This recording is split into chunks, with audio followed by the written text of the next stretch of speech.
उद्याच्या लोकसभेची निवडणूक आधी येणार आहे, नंतर विधानसभेची निवडणूक येणार आहे.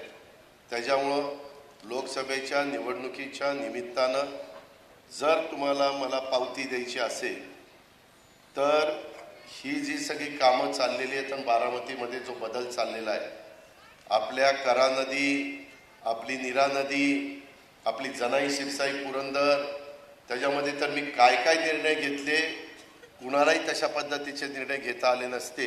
अशा प्रकारचे निर्णय धाडसाने घेतले. शेवटी धाडस दाखवल्यावरच कामं होत असतात आणि त्या प्रकारे ती सगळी कामं केलेली आहेत.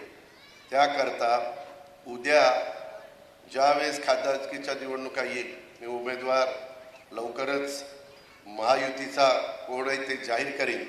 पण मी उमेदवार आहे, अजित पवार उमेदवार समजून तुम्ही तिथं मला मतदान केलं पाहिजे.